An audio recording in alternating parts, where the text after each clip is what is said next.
चलो जी। ਦੋਸਤੋ ਅੱਜ ਆਪਾਂ ਨੂੰ ਸਬ ਇੰਸਪੈਕਟਰ ਅਮੋਸ਼ ਕੁਝ ਸਟੱਡੀ ਰਿਲੇਟਡ ਗੱਲ ਦੱਸਣਗੇ ਤੇ ਇਹ ਵੀਡੀਓ ਬਹੁਤ ਹੀ ਜ਼ਿਆਦਾ ਇਨਫੋਰਮੇਸ਼ਨ ਹੋਣ ਵਾਲੀ ਆ ਕਿਉਂਕਿ ਯੂਪੀ ਸਾਈਡ ਔਰ ਪੰਜਾਬ ਸਾਈਡ ਦਾ ਅੱਜ ਬਹੁਤ ਵੱਡਾ ਇੱਕ ਪਾਰਸ਼ੈਲਿਟੀ ਹੋਣ ਵਾਲੀ ਆ ਕਿ ਕਿੰਨਾ ਬੱਚਿਆਂ ਦਾ ਸਟੱਡੀ ਨੂੰ ਲੈ ਕੇ ਗੈਪ ਪਿਆ ਹੋਇਆ ਆਪਣਾ ਪੰਜਾਬ ਵਾਲਿਆਂ ਦਾ ਬਹੁਤ ਬੁਰਾ ਹਾਲ ਆ। ਤਾਂ ਫਸਟ ਆਫ ਆਲ ਕੁਐਸਚਨ ਅਮੋਸ਼ ਸਰ ਮਤਲਬ ਕਿ ਮੇਰਾ ਫਰਸਟ ਕੁਐਸਚਨ ਸੀਗਾ ਕਿ ਸਟੇਟ ਲੈਵਲ ਦੇ ਐਗਜ਼ਾਮ ਹੁੰਦੇ ਨੇ ਜਾਂ ਸੈਂਟਰ ਲੈਵਲ ਦੇ ਐਗਜ਼ਾਮ ਹੁੰਦੇ ਨੇ, ਇਹਨਾਂ 'ਚ ਕੀ ਡਿਫਰੈਂਸ ਆ ਕਿ ਆਪਾਂ ਕਿਵੇਂ ਸੈਂਟਰ ਲੈਵਲ ਦੇ ਐਗਜ਼ਾਮ ਨੂੰ ਕਰਕੇ ਆਪਾਂ स्टेट लेवल का भी क्लियर कर सकते हैं, ਇਹਦੇ ਬਾਰੇ थोड़ी नॉलेज दें। नहीं, मुझे जो लगता है अभी जैसे मैंने एग्ज़ाम दिया है कि अगर आप सेंट्रल गवर्नमेंट के किसी भी एग्ज़ाम की तैयारी कर रहे हो उसमें जो सब्जेक्ट्स आने हैं और स्टेट में जो आने हैं लगभग सेम हैं। सब्जेक्ट मैथ, इंग्लिश, जीके और रीजनिंग ही आ रही है स्टेट में भी और सेंट्रल गवर्नमेंट में भी। फ़र्क इतना हो सकता है कि थोड़ा सा 19-20 लेवल में होता है। तो आप अगर किसी भी एक चैप्टर को या एक टॉपिक को, मैथ्स को, इंग्लिश को अगर एक अच्छे लेवल का पढ़ रहे हो तो छोटा लेवल तो उसमें कम। मेरा क्वेश्चन ਸੀਗਾ ਕਿ ਅਗਰ ਟੌਪਿਕ ਵਾਈਜ਼ ਦੇਖਿਆ ਜਾਵੇ ਜਿਵੇਂ ਮੈਥ, ਪਹਿਲਾਂ ਮੈਥ ਦੇ ਬਾਰੇ ਥੋੜਾ ਕਲੀਅਰ ਕਰ ਦਿਓ ਕਿ ਆਪਾਂ ਨੂੰ ਕਿਵੇਂ ਕਰਨਾ ਚਾਹੀਦਾ, ਉਹਦੇ ਪ੍ਰੀਵੀਅਸ ਈਅਰ ਪੇਪਰ ਲਗਾਉਣੇ ਚਾਹੀਦੇ ਆ ਜਾਂ आप पहले मतलब अगर आप बिल्कुल जीरो से अगर तैयारी स्टार्ट करते हैं तो आप किसी भी एक टीचर को, सारे टीचर अच्छे होते हैं, कोई प्रॉब्लम नहीं है। आप ये देख लीजिए कि यूट्यूब पे मतलब पढ़ाई इतनी इस समय पे अवेलेबल हो गई, इजीली अवेलेबल हो गई है। पहले ये होता था कि अच्छे टीचर्स दिल्ली ही मिलेंगे या किसी पर्टिकुलर प्लेस पे ही मिलेंगे, बट अभी क्या है आपके फ़ोन में, और फ़ोन मेरे हिसाब से आजकल सबके पास है, नहीं है तो ले लेना चाहिए। तो उसके बाद क्या कहते हैं, आप यूट्यूब पर उन टीचर्स की, किसी भी टीचर्स की वीडियोस सर्च करो, जो भी टीचर उस समय के लेटेस्ट टीचर हैं या अच्छा पढ़ा रहे हैं, अच्छा कर रहे हैं, व्यूज़ अच्छे हैं उनके, उन सारे टीचर से 1-2 टॉपिक पढ़ के देखो। आपकी जिस टीचर की, जैसा होता है कि वो सर भी अच्छे हैं, वो भी सर हैं, क्योंकि लाख बच्चा उनके पास भी है, लाख उनका भी, लेकिन लाखों का सिलेक्शन तो नहीं हो रहा है। सिलेक्शन आपने ही लेना है, आपकी पढ़ाई से ही होना है। टीचर ने वही उस टीचर ने पढ़ाना है, वही उस टीचर ने पढ़ाना है, वही उस टीचर ने पढ़ाना है। सर मतलब कि इसका क्या अप्रोच होना चाहिए कि एक चैप्टर करके उसके बाद मॉक या अप्रोच ये प्रीवियस होना ईयर चाहिए करना कि आप चाहिए। उस टीचर से पढ़ो। आप ये देखो कि मुझे कौन से टीचर से पढ़ना है, पहले टीचर डिसाइड कर लो अपना, उस टीचर से पढ़ के अपना टॉपिक पढ़ा वो वाला। जो टीचर पढ़ा रहा है, अच्छा टीचर पढ़ा रहा है तो वो उस तरीके से पढ़ा रहा है कि उसके बाद एक शीट देता है, उसी चैप्टर के बाद एक शीट दे रहा है, वो शीट करी आपने। उसके बाद ये देखो कि मैं प्रीवियस ईयर क्वेश्चन लगा पा रही हूँ या नहीं, जो भी एग्ज़ाम में पूछे जा रहे हैं, आप जिस भी एग्ज़ाम की तैयारी कर रहे हो उस एग्ज़ाम में मैं वो क्वेश्चन लगा पा रहा हूँ या नहीं।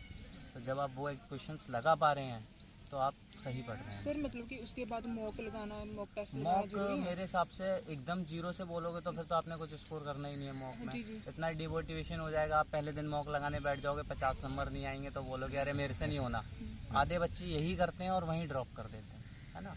आप लगभग 50-60% सिलेबस कंप्लीट करो पहले। सर मतलब कि मैथ्स जैसे का, रीजनिंग का, इंग्लिश का, जीके का 50% लगभग सिलेबस कंप्लीट करो। सर जैसे एक चैप्टर कंप्लीट कर लिया उसके बाद हमें आप उस चैप्टर का मॉक लगा सकते हो, उसी चैप्टर का जी, पर्टिकुलर। आप ये सोचो हमें पूरा, अब आपने पढ़ा, क्या कहते हैं, एडवांस मैथ पढ़ा ही नहीं है ओके। और मॉक लगा दिया तो उसके क्वेश्चन तो हवा है आपके लिए वैसे भी। सर जैसे एक चैप्टर कंप्लीट कर लिया तो पिछला रिवाइज करते रहना चाहिए, तो वो कैसे करना हाँ, चाहिए? बहुत रिवीजन इज़ द की।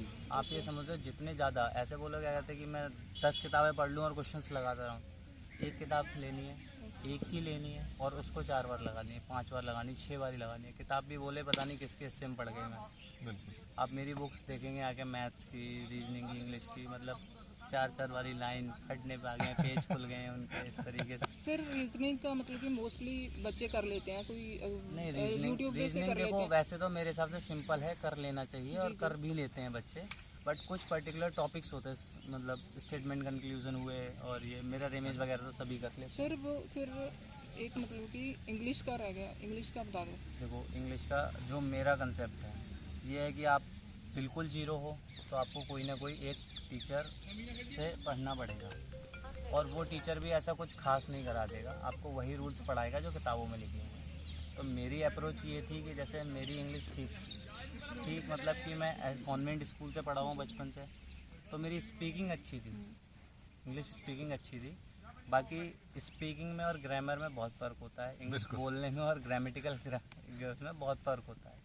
लेकिन बस ये था कि सेंस इतना था कि हम जो पढ़ते थे मैं एटलीस्ट समझ पाता था उन्हें, इतना फ़र्क पड़ गया जो मुझे प्लस पॉइंट मिला। बाकी अगर मैं बोलूँ जीरो से, तो जीरो से तो ये होगा कि आप किसी भी एक टीचर से, किसी से भी, मैं किसी मतलब अगर मेरे से पर्टिकुलर नाम पूछोगे तो मैं नीतू मैम बोलूँगा, नीतू मैम से आप एक बैच ले लो कोई सा भी, बहुत सस्ते बैच हो गए हैं, मोबाइल में घर बैठ के सेल्फ स्टडी कर सकते हैं अच्छे से। सर नीतू मैम, अगर मैं फिर भी जैसे नीतू मैम कोई भी टीचर हो, वो मटेरियल देते हैं क्लास के बाद, वो सफिशिएंट होगा या और भी कुछ है? बहुत नीतू मैम की जो वॉल्यूम 1 बुक है सफिशिएंट है। आप एसएससी का किसी भी एग्ज़ाम में 90% स्कोर कर सकते हो। बाकी आपकी प्रैक्टिस मैटर करती है कि अगर 100 क्वेश्चन आ रहे हैं तो आप 90 क्वेश्चन कर पाओगे नीतू मैम की सिर्फ बुक सर से। एक्सरसाइज वगैरह भी वो सब अवेलेबल कुछ करवा पीछे देते है हैं? उसके, हर चैप्टर के बाद जो क्वेश्चंस हैं, हर चैप्टर के बाद क्वेश्चंस हैं, उनको लगाओ।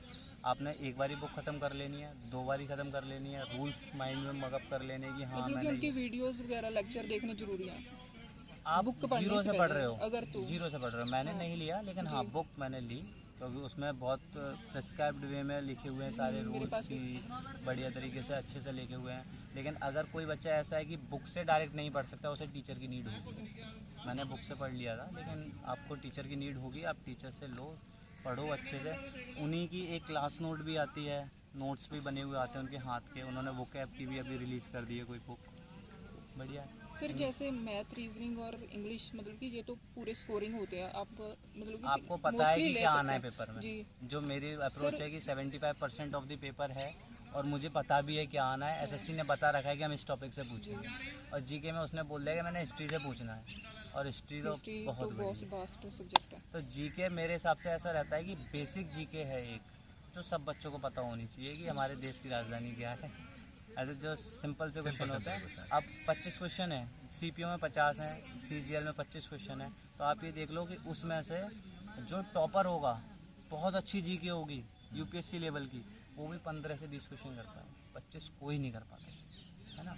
15 क्वेश्चन वो कर पा रहा है, 10 से 12 आप कर पा रहे हो, ठीक है। आप उधर जो आपके स्ट्रॉन्ग पॉइंट है, जैसे मेरा जीके वीक था, मैं पीसीएम फिजिक्स केमिस्ट्री मैथ से था, तो मुझे क्या कहते हैं जीके का तो ऐसे ही रहता था कि बस इसने इसको मारा तो क्यों मारा, है ना, ये कब हुआ तो मेरे को क्या करना, उससे कब हुआ, है ना, हिस्ट्री हुआ, ज्योग्राफी हुआ, ये चीज़ वहाँ पे है तो मुझे क्या करनी, बनी रहे वहीं बनी तो इसके करके जीके में कभी इंटरेस्ट डेवलप हुआ नहीं मेरा। तो मेरा स्ट्रॉन्ग पॉइंट था कि मैं बाकी सब्जेक्ट में लीड ले लूँ, क्योंकि 75% तो वही है। और जो बच्चा किसी भी एग्ज़ाम का जो भी उसका है, उसका 80% स्कोर कर रहा है, उसका सिलेक्शन पक्का है। आप कितने नंबर ला रहे हो मैटर नहीं कर रहा, आप बस ये टारगेट कर लो, रैंक होल्डर बनना है तो वो बात अलग है कि आपने सब कुछ ही पढ़ना है, पूरा कुछ भी नहीं छोड़ना। लेकिन आप ये देख लो कि किसी भी एग्ज़ाम का 100 नंबर का है तो 180, 200 का है तो 160, क्रैक करने के लिए इतनी स्ट्रेटजी सिर्फ 80% स्कोर कर रहे हो आप किसी भी एग्ज़ाम का, आपका सिलेक्शन 100% है, फाइनल लिस्ट में नाम होगा आपका। सर एक जैसे करंट अफेयर है, उसका मतलब कि कोई स्पेसिफिक जीके का एक टॉपिक है, अभी थोड़ा सा इसका परसेंटेज बढ़ गया है बाकी क्वेश्चंस के, तो आप मंथली करंट ले लो, ईयरली करंट ले लो। मैं सिलेक्शन स्ट्रेटजी बता रहा हूँ, वैसे तो आप अगर क्या कहते हैं पढ़ना चाहो तो पढ़ते रहो, डेली पढ़ते रहो। करंट का क्या है, करंट तो आज भी करंट ही था, कल भी करंट ही है, तो इसलिए तो मेरा अप्रोच ये रहता था कि एक ईयरली कोई भी मैगजीन ले लो, ईयरली ले लो या मंथली ले लो। अगर आपको ज़्यादा, मेरे हिसाब से इंग्लिश, रीजनिंग, मैथ्स के बाद इतना टाइम बचेगा ही नहीं आपके पास कि आप करंट को डेली 1 से 1.5 घंटा दे पाओ। तो मेरा ये अप्रोच था कि हफ्ते में एक बारी या 2 हफ्ते में एक बारी या एग्ज़ाम से पहले ईयरली करंट अफेयर उठाई, पूरा एक बारी में मार दिया, उसमें 2-3 बारी रिवाइज कर लिए क्वेश्चन, अपॉइंटमेंट देख लिया, स्पोर्ट्स से रिलेटेड कुछ जो बेसिक चीज़ें वो सारी देख ली। क्वेश्चन आ गया तो ठीक है, वरना अपने इंग्लिश में ले आएंगे जो इधर छूट जाएगा। एक तो स्ट्रॉन्ग पॉइंट है अपने इधर एक चीज़ तो स्ट्रॉन्ग कर लो, जो स्ट्रॉन्ग है उसको और कर लो, है ना। अब जो वीक है उसको स्ट्रॉन्ग करने बैठोगे तो बच्चे 4 में सिलेक्शन ले पाएंगे, बिल्कुल, है ना। आपने अगर जिद है कि मेरे को फर्स्ट अटेम्प्ट में निकालना है, तो एकदम स्ट्रेटजी ऐसी होनी चाहिए, क्या कहते हैं कि बस सटीक लगे जाके बस। जैसे अमोश ने जिद पाली थी कि भाई पहली बार में ही सीपीओ क्लियर करना है तो करना है, तो किया, इसलिए आज बता रहा है। और मेरा भी यही था कि बस सिलेक्शन लेना है तो ऐसी पढ़ाई करनी है, क्या कहते हैं कि आप मेरी लाइब्रेरी में ही देख लो आके, मैं जिस लाइब्रेरी में चंडीगढ़ में था, 28, 29, 30 साल के, 26 साल के, 28 साल के बच्चे बैठे हुए हैं अभी तक बैठे हुए हैं। अब क्या है, एक स्ट्रेटजी होती है कि मैं ये भी पढ़ लूँ, ये भी पढ़ लूँ, ये भी पढ़ लूँ, ये भी पढ़ लूँ। तो मैंने ना टीचर बनना है, ना मेरे को किसी को पढ़ाना है, मुझे लेनी नौकरी। और नौकरी कैसे मिलेगी, ये पता है। 70%, 80% स्कोर करने से। और रैंक ला के भी क्या ही होना है, कुछ नहीं होता, रैंक रूल। बिल्कुल, मेन मतलब है जॉब का, और जॉब इसको मिली। और रैंक ला के आपने इतना नाम ही कमाना है तो फिर सोशल मीडिया पे कुछ और कर लो, नौकरी सर की। जैसे मैथ में होता है कि एक स्पीड होती है कि पेपर कैलकुलेशन स्पीड, आप कैलकुलेशन की बोल रहे हो, ये बहुत अच्छा क्वेश्चन है और आपने ये अच्छा भी पूछा है। जो आदित्य रंजन सर बता रहे हैं उन्होंने बताया था जब मैंने उनका बैच लिया था कि एक आपके फेवरेट टीचर कौन से? आओ, फेवरेट तो सारे ही टीचर हैं, फेवरेट नहीं तो मतलब आप एक भी अगर- पर्टिकुलर मैं तो चलो मेरे को बोल के कहा जाएगा तो। नहीं फेवरेट से मतलब ये मतलब स्टडी के रिलेटेड कोई एक पर्टिकुलर जो मैं शुरू से मैंने लेके अभी जिससे तक। मैंने जिससे कराया गया, जैसे पहले मैंने और भी टीचर से ट्राई किया था बट मैं कभी भी किसी भी टीचर से उस हिसाब से कनेक्ट नहीं कर पाया था, मेरी ट्यून मैच नहीं हुई थी। Okay. वो समझा देते थे, मैंने उस समय समझ लिया, बाद में मेरे से क्वेश्चन ही नहीं हो रहे। Okay. बट फिर अभी सर हैं आदित्य रंजन सर, उनसे मैंने यूट्यूब पे एक वीडियो देखी, उनकी 60 दिन 60 मैराथन करके एक कोई सीरीज़ थी, उससे स्टार्ट किया, मुझे समझ आया। मुझे मतलब उनका पढ़ाने के बाद जिस टीचर से आपकी कनेक्टिविटी हो जाएगी ना तो और पढ़ने का मन होगा कि अरे और इंटरेस्ट है। फिर मैंने उनका बैच भी लिया, बैच लेने के बाद पता चला अच्छा मैथ इतनी सिंपल होती है क्या। सर आपने मतलब कि एक उनका फुल बैच आता है, एक 6 मंथ का है। लेता हूँ क्योंकि मुझे अपने पेज से पढ़ना पसंद है। आप कोई भी लाइव बैच लोगे तो उसमें परसेंटेज अगर चैप्टर स्टार्ट हुआ है तो परसेंटेज ख़त्म होगा कम से कम 10 दिन में, और मेरे पास 10 दिन नहीं है। सीधी सी बात, मेरे को पता है कहते हैं टाइम की वैल्यू कितनी है और किसको कितना टाइम देना है। बिल्कुल। तो बात इतनी होती है, क्या कहते हैं कि मैंने लिया उनका रिकॉर्डेड बैच, उसमें सारी क्लासेस रिकॉर्डेड हैं पहले से।